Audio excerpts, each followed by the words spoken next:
Halo semuanya, selamat datang di channel aku. Kenalin dulu ya, aku Imelda, asal dari Karawang. Dan sekarang aku lagi bersiap buat tinggal di Belanda sebagai seorang au pair. Di video pertama ini, aku pengen banget cerita sama kalian, sharing sama kalian kayak gimana sih aku bisa mutusin buat jadi au pair.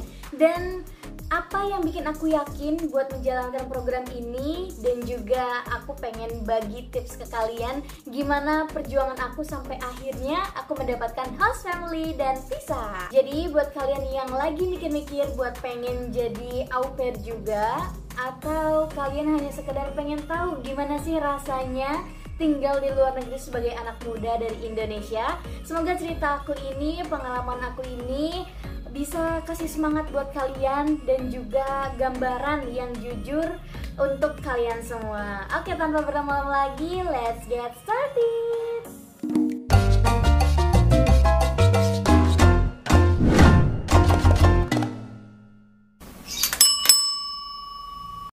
Guys, kita cerita tentang latar belakang aku dulu ya. Kenapa aku bisa jadinya milih au pair gitu. Karena pada awalnya, dari awal banget aku kuliah, kebetulan aku kan kuliah di jurusan bahasa Inggris gitu kan. Jadi aku tuh emang bener-bener dari awal udah niat pengen kerja di luar negeri. Entah itu kerja, entah itu kuliah, pokoknya aku pengen banget ke luar negeri. Aku udah ngelakuin banyak hal dan coba-coba mendaftar ke segala program yang ada di kampus, entah itu di luar kampus kayak gitu ya. Ya kayak student exchange, international conference like that. Jadi aku juga ngerasa bahwa walaupun aku berkuliah di jurusan bahasa Inggris, tapi memang Inggris aku ini pas-pasan. Aku cuma bisa komunikasi tanpa good grammar gitu. Aku cuma punya keberanian aja untuk mencoba. Tapi aku juga bisa tahu jiwa aku itu emang nggak terlalu akademis. Jadi makanya oke, aku mungkin akan bekerja terlebih dahulu nih kayak gitu. Aku tuh tertarik banget guys sama yang namanya WHV Australia. Pada awalnya aku niat mau itu, cuman pas akhir-akhir aku mau lulus kuliah itu aku kayak menemukan suatu program yang wow, kayaknya luar biasa dan kayaknya aku bisa gitu tuh. Karena program ini nggak mengeluarkan uang yang begitu besar kayak WHV Australia kayak gitu. Aku nemuin program itu 3 bulan sebelum aku lulus, sebelum aku wisuda. Jadi waktu itu aku wisuda bulan Desember tahun 2024 dan aku menemukan program ini di bulan Agustus atau September deh pokoknya kayak gitu. Nah, karena memang jarak dari aku sidang ke wisuda itu agak lama, jadi aku nggak bisa diem nih. Aku bener-bener muter otak aku buat biar aku tuh nggak banyak nganggur ketika lulus kuliah. Dan akhirnya alhamdulillah Allah nunjukin jalan buat aku.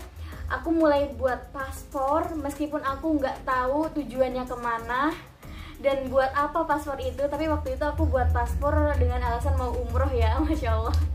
Padahal aku bener-bener nggak tahu banget mau buat apa itu paspor, tapi aku bilangnya untuk umroh dan segala macam. Oke, singkat cerita, setelah Desember dan aku lulus dari kuliah, aku mulai buat akun, aku mulai buat CV, buat program au pair ini kayak gitu. Awalnya memang pas waktu bulan Januari itu aku masih kayak tipis-tipis banget nyari info-info tentang au pair.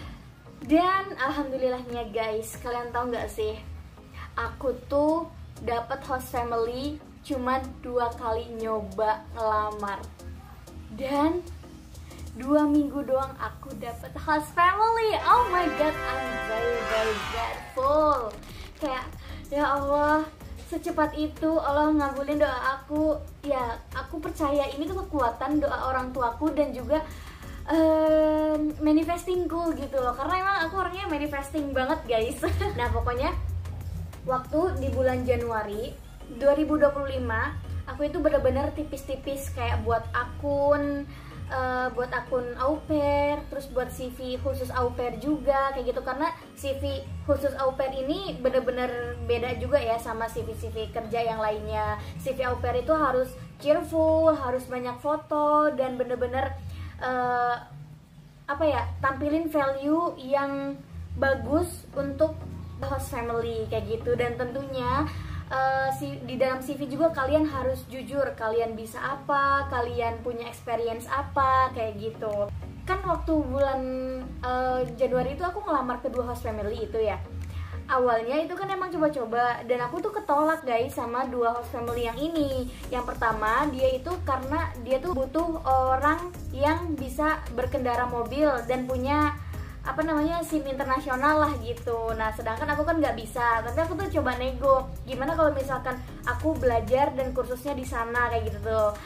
Ternyata dari keluarga yang pertama itu tidak mau karena dia pengennya yang bener-bener udah ready. Karena ya menurut aku juga make sense sih, karena kalau misalkan emang aku dadak belajar di sana dan punya lisensi di sana, itu kan kayak yang pertama memakan waktu, kedua memakan biaya juga, ketiga kalau masih amatir itu orang tua khawatir gak sih sama anaknya gitu kan. Jadi oke, aku bisa terima, nggak apa-apa kayak gitu kan. Jadi ya udah, aku bener-bener udah selesai sama host family yang pertama. Terus aku ngelamar ke host family yang kedua. Itu tuh awalnya ditolak juga karena dia mau yang already in Europe. Jadi bener-bener seorang yang entah dari negara manapun yang emang udah stay-nya itu udah di Europe kayak gitu tuh. Jadi mereka mungkin nggak memikirkan transportasi yang begitu mahal gitu kan. Karena kalau misalkan emang dari luar Europe, mereka kan ada kayak handle transportasi dan segala macem guys kayak gitu. Apalagi dari Indonesia kan jauh ke Europe gitu kan. Jadi mungkin mereka mikirnya itu. Jadi akhirnya aku ditolak juga. Nah 1 bulan berlalu, aku kan mikir ya Allah, aku ini mau ngapain gitu tuh. Aku tuh mau kerja, mau ngajar jadi guru gitu, tapi aku tuh bener-bener pengen ke luar negeri dulu. Pokoknya ke luar negeri dulu, mau nyari experience ataupun nyari uang kayak gitu tuh. Jadi akhirnya aku nggak tertarik guys ke kayak CPNS atau P3K. Aku belum tertarik ya, dan kayaknya nggak tertarik juga sih gitu tuh. Nah akhirnya aku mutusin buat oke, aku fokus WHV deh kalau gitu, karena udah ketolak 2 kali nih di au pair. Ya udah aku fokus WHV. Jadi aku pergi ke Pare di bulan Februari Maret. Aku tuh belajar IELTS di sana karena salah satu syarat dari WHV itu kan harus punya IELTS kayak gitu. Makanya aku belajar IELTS di sana. Dan ketika aku di Pare, inilah keajaiban dimulai guys.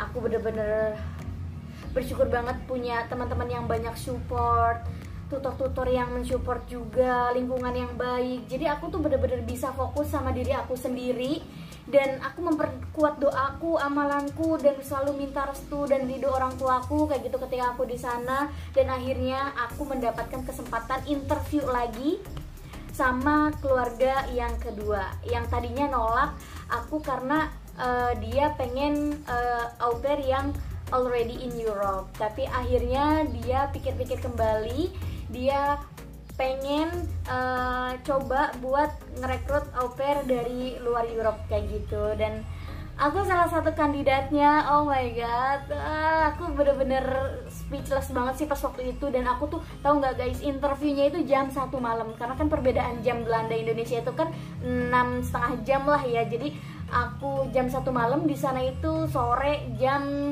6 atau jam 7 malam kayak gitu. Jadi bener-bener wow, aku juga punya video cuplikannya ketika waktu aku mau interview. Kalian boleh lihat video setelah ini. Hi guys, no it's quiet night. Maybe it's just 1, I don't know, 12 until 1, and I'm still awake because I want to do an interview or video call with my house family. Pokoknya semangat aja ini ya, mohon maaf ya, jadi belakangnya mungkin banyak pemandangan. Pokoknya aku nggak tahu siapa mau ngomong apa, tapi intinya biar aku ngomong lah ya, gitu. Aku nggak tahu dia mau ngomong apa, pokoknya biar nggak ngantuk lagi, biar semangat gitu guys.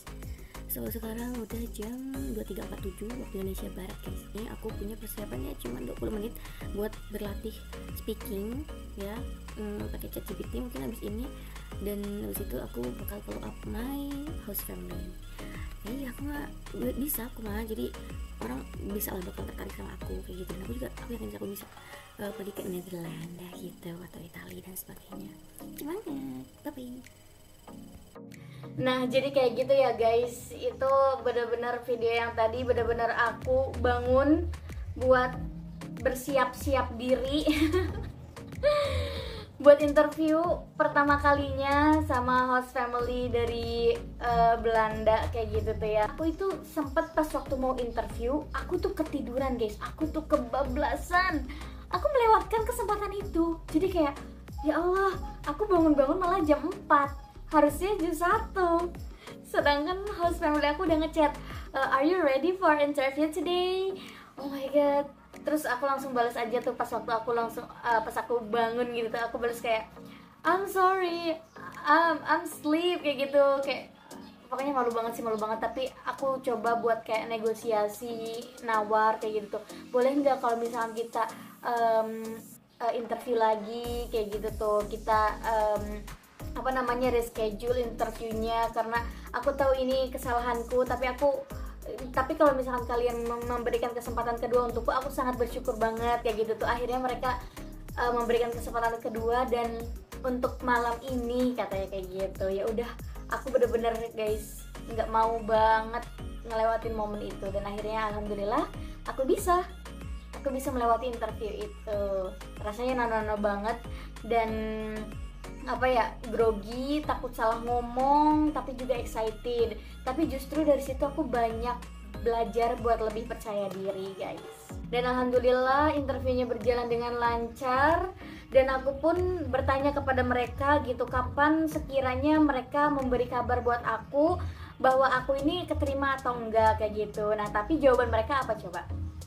Jawaban mereka adalah, okay, I will give you an information soon because after this we will interview another candidate because you are the 25 candidate gitu. Jadi kayak aku nih kandidat ke-25 yang udah mereka interview guys, dan abis aku itu mereka tuh bakal ada interview lagi sama kandidat lain. Kayak oh my god, kayak itu banyak banget loh. Apakah aku bisa kayak gitu tuh? Tapi aku udah bener-bener kayak nampilin apapun yang aku bisa. Pokoknya aku do my best lah pokoknya. Jadi aku nggak terlalu takut buat ditolak. Jadi karena aku udah melakukan yang terbaik kayak gitu. Dan akhirnya selang 2 hari mereka memberitahu aku bahwa let's get interview again. Jadi mereka mau interview sama aku lagi, mau ngobrol tentang aku lagi, nanyain keseharian, nanyain pengalaman dan segala macemnya. Pokoknya kalau nggak salah itu aku tuh interview sampai ke 3 kali.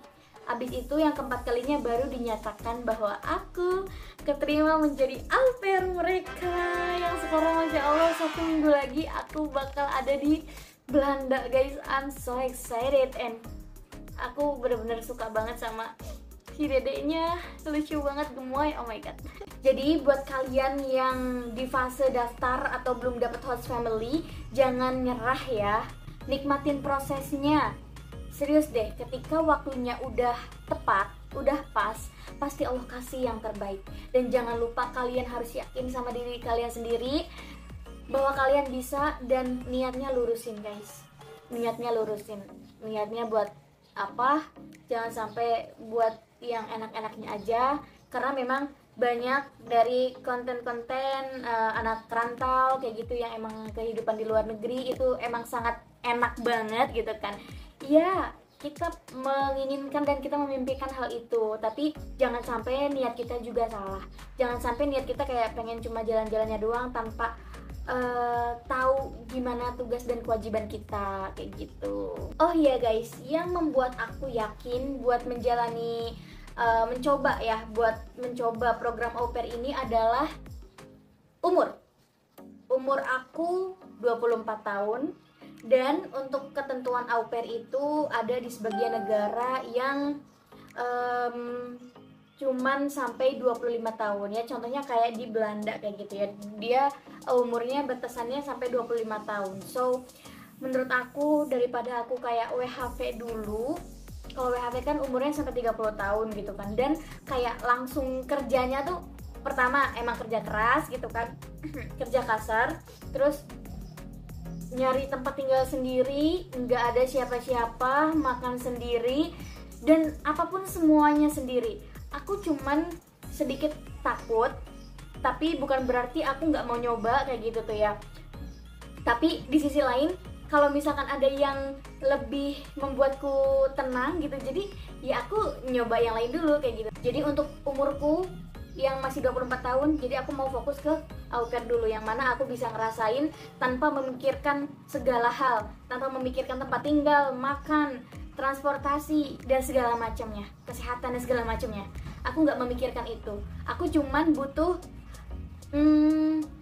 penyesuaian diri. Jadi kalau misalkan aku udah oke nih buat di au pairnya, kemungkinan aku bisa juga berkembang di Australia kayak gitu. Jadi aku sih mikirnya kayak kalau emang luar negeri dan kalau di Eropa aku bisa, insya Allah di Australia juga aku bisa kayak gitu. Asalkan kalian bisa ngomong, asalkan kalian punya komunikasi yang bagus, asalkan kalian juga mau berusaha, kalian bisa ikutin program ini. Dan program au pair ini nggak cuma buat yang udah lulus kuliah aja. Program ini buat kalian yang lulusan SMA juga bisa, karena minimalnya itu 17 atau 18 tahun kayak gitu buat ngikutin program au pair ini. Jadi kayak gitu guys. Nah segitu dulu ya guys cerita dari aku tentang perjalanan aku jadi au pair di Belanda. Dari yang cuma nyoba-nyoba sampai akhirnya beneran berangkat. Jujur aku masih nggak nyangka bisa ada di tahap ini. Dan aku bikin video ini bukan karena aku sok bisa, aku paling jago atau aku paling ngerti, tapi jujur karena aku pengen cerita dan berbagi ke kalian semua. Kalau mimpi tuh bisa banget kita wujudin, asal kita mau usaha dan percaya waktu Allah itu selalu tepat. Kalau kalian suka sama video ini, boleh banget ya klik love-nya dan share dan juga subscribe. Karena next aku bakal share vlog ini dari mulai keberangkatanku yang 7 hari lagi. Terus pastinya kehidupan au pair aku di Belanda juga. Dan kalau misalkan kalian mau ada tanya-tanya segala hal, kalian boleh banget di kolom komentar ya. Siapa tahu kita saling bantu dan saling support. Oke deh, sampai ketemu di video selanjutnya ya. Jaga diri baik-baik dan jangan pernah takut buat mimpi besar. Bye-bye.